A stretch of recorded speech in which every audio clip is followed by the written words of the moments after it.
Welcome back. One of the keys to success for cow-calf producers is providing adequate grass and forage for their cattle. But that job gets especially tough when invasive species such as mesquite are in the picture, choking out forage for both cattle and wildlife. For insight on ways to win the battle against mesquite, we turn to Cattlemen reporter Candace Wida in Texas. For cattle operations here and in much of the Southwest, one of the biggest barriers to improved grazing and wildlife habitat is mesquite. We came to Texas to gain some insights from industry experts and producers who are experienced in battling mesquite. Mesquite robs moisture that we can sure use on our rangelands. Mesquite is a very prolific plant down in the Southwest. Texas, it really is a big problem for us, probably our biggest noxious plant problem. So tell us how mesquite has negatively impacted the operation and why controlling it is so important for you all. Mesquite is a real concern to us because it's an invasive species. It's very prolific. Canopy cover causes us problems. It shades out our natural grasses and thus reducing our forage growth, less grazing ability.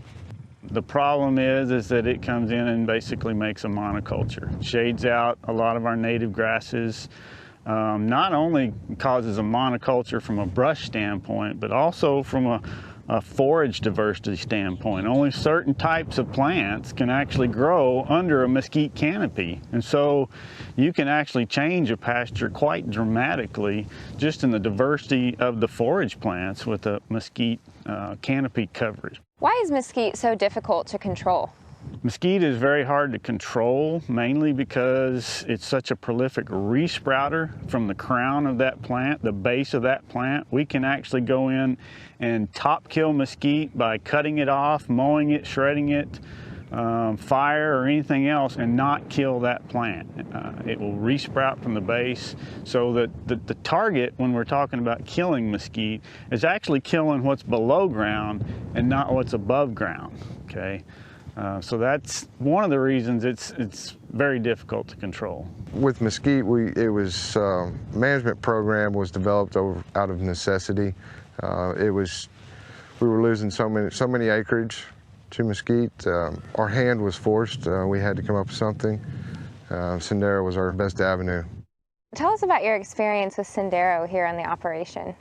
Our experience with Sandero has been very good. We've been very happy with the results we've received using Sandero on our mesquite. We've been able to reduce our mesquite population, our canopy cover, significantly. Sandero, in conjunction with other management tools, have really helped us. We incorporate that diversity and increase the diversity across the ranch. We started a mesquite research project back in about 2007, and over about a 7-year period, we came up with Sandero herbicide. And our goal with that project was to not only improve the mortality of mesquite control that we get from a herbicide, but also the consistency of that. What are some of the different ways that Sandero can be applied? Sandero can be applied in a multitude of ways.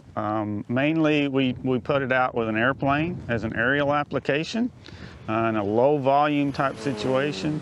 We'll do what we call individual plant treatment, backpack type sprayers, or UTV or ATV type sprayers, where we spray individual plants. We can spray the foliage with Sandero and do a very good job with a little wider window of application. Why is timing so critical in the application of Sandero? With mesquite control, probably the #1 thing that we really need to look at is proper timing.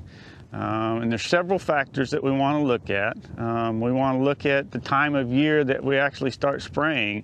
And essentially what we want to see is we kind of start counting back after bud break. And we want full leaf development, and we want dark green leaves. Once we get those dark green leaves, then we know that at that point it's a fully developed leaf, and we're actually moving carbohydrates down into that root system. We talked about wanting to kill that root system. So we have to have the carbohydrates moving down in that plant and going to the root system. So the timing to do that is very critical. What are the advantages of having selectivity in mesquite management? Through the research project for Sandero, one of the things that we began to notice is how selective it was to mesquite. And we started noticing how it was leaving some of the more desirable species unharmed, such as our oaks, such as our bromelias, such as our lote bushes and things like that are important wildlife species. The selectivity of Sandero herbicide is really an important part of it today, mainly because of the fact that landowners, specifically in Texas, but most of the Southwest, are beginning to utilize their land more from a wildlife standpoint compared to cattle. Now, there's still obviously lots of cattle producers out there, but a lot of those cattle producers also have a benefit from their wildlife populations in terms of economic income and things like that. Using Sandero, the selectivity of it actually gives us the benefit of leaving some of our desirable species. Those desirable species are important for wildlife habitat. Okay, some of that might be from a nesting cover standpoint. Some of it might be from just a protection cover standpoint. And it might be a browse type species. But those desirable species are very important from a wildlife habitat standpoint. Being able to decrease the mesquite and increase the diversity of the desirable browse and forbs has given us the ability to increase the quality and quantity of our deer herd. Our bobwhite quail population has been gaining ground, whereas other places, there's an opposite trend from that. The unchecked invasion of mesquite can cut forage production by 60 to 70%. Dr. Jim Ansley with Texas A&M has been researching new ways to win the battle against mesquite. People have traditionally done brush sculpting with mechanical treatments, where you take a bulldozer out there or some other big piece of heavy equipment and clear lanes, either uprooting plants or knocking them over. And that obviously is very exact. You can do that exactly where you want to, but the problem with that is typically, unless you're pulling the plant out by the root system, you typically get the resprouting that occurs. And so all of that investment, maybe sometimes $300, $400 an acre, all of that investment goes by the wayside in 5, 10 years because of the resprouting. And then you're looking at a resprouting forest of mesquite that's even worse than you had it before.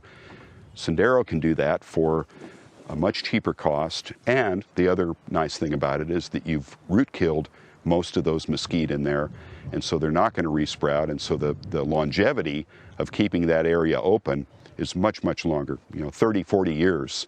How does Sandero bring value to cattle producers who are looking to control mesquite for grazing purposes as well as for wildlife? So it's really more of a difference in what you want to do in different spaces on that landscape. Sandero is as a product, it's very good about not drifting, and so you can be very exacting as to where you want to spray Sandero.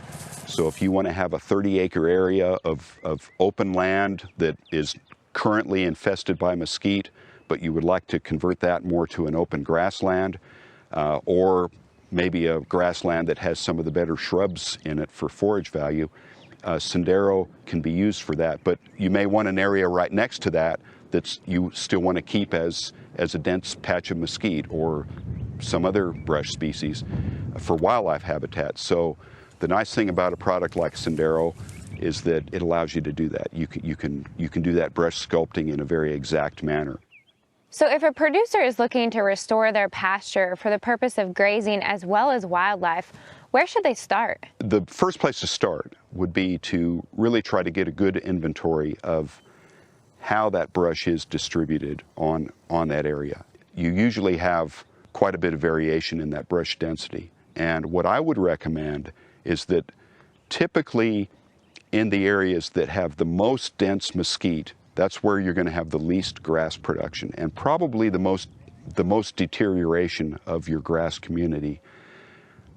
In my opinion, that's not the best place to start. I would work on, I mean, if resources are limited and you realize that you can't spray the entire pasture, you don't have the resources to spray the entire pasture, and you may want to have a little bit of wildlife habitat in addition if that's one of your goals. I would work on the areas that are maybe a little bit less dense, that still have a pretty good grass community, that you can get a better bang for your buck when you spray that immediately, because that grass community will respond faster. There's no doubt, left untreated, mesquite will take over a pasture and leave little or no grazing for cattle or habitat for wildlife. That's why new tools in the effort to manage and control mesquite are so eagerly welcomed by producers. In Texas, I'm Candace Weta reporting for NCBA's Cattlemen to Cattlemen. The folks from Dow AgriSciences will be on hand at the NCBA trade show here in San Diego, so you'll be able to ask all your questions about improving your pastures and growing more forage. Registration for the 2016 Cattle Industry Convention and NCBA trade show right here in San Diego is open now. Find out all you need to know at the website beefusa.org.